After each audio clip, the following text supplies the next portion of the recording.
Hello, fellow humans. Chris here again. So, today I just wanted to talk about patterns and statistics and trends. There's this narrative going around right now in this country, perpetuated by the Marjorie Taylor Greene and Tucker Carlson and Sean Hannity types, our resident thinkers.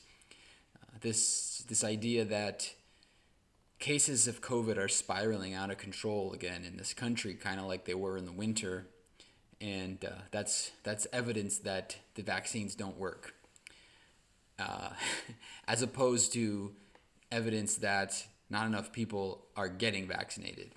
So they do this thing where they actually acknowledge a truth, which is good, which has not always been the case, because it's evolved from a place of COVID isn't real, to masks don't work, and to, well, it only infects a very small people, a small portion of the population, so therefore I don't need to worry about it, to now there's an acknowledgement that there is a problem, but it fails to recognize that the reason for that problem is because people aren't taking the proper steps.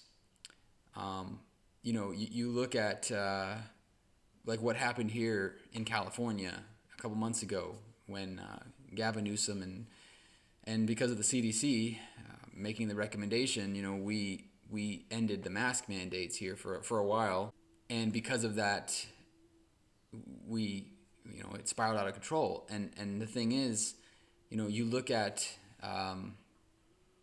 people who are doing well financially. Sometimes people will say, "Oh, well, you could just buy that. You have the money." But maybe the reason why they're doing well financially is because they're making conservative, frugal choices with their money, and they're saving it better than other people do. People who are in good shape, people who are strong or fit, healthy, maybe that's because they're working out a lot and they're eating well. And you might say, well, just splurge and just have that extra piece of cake, but maybe that's the reason why they're doing well in the first place. This whole idea of, well, we're doing well now, so we can stop doing what we were doing to get well, just flies in the face of kind of basic logic. And it's a little frustrating, because it's like you can't win. If you're doing well, if cases are getting better, then you want to jump to, okay, we're good, we don't need to do masks or anything like that anymore. If cases aren't doing well, they're getting out of control, it's like, well, look, see, it doesn't work, so just stop doing all of it. If you look at like a bottle of Lysol spray, it'll say 99.9% effective against germs. It can't say 100%, because there's always going to be that one case, that one anomaly. It precludes anything from being 100%. So you can choose to point to that one person who was fully vaccinated and was wearing a mask and still got COVID and say, well, look, see, it doesn't work.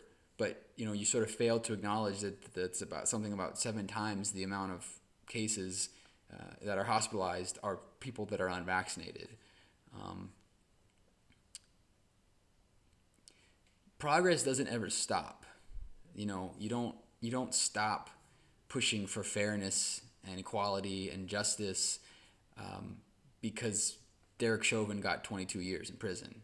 It just doesn't work that way. You have to keep working towards it, or else you fall back.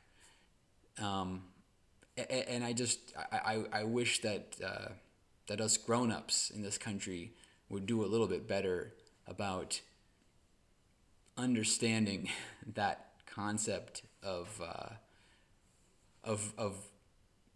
seeing the effort through to the end, and not just trying to find any excuse under the sun to say, well, I'm not going to do this one thing that's so hard and inconvenient for me to do, because clearly the problem's not getting better.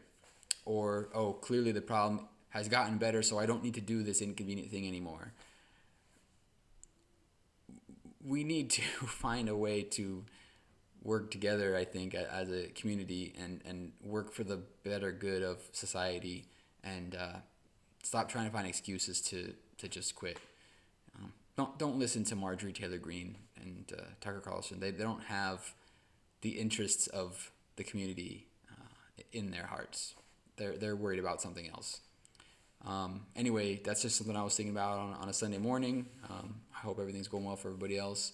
I will be checking up with you all again very soon. Have a great rest of your day. And remember, don't be afraid to question the consensus.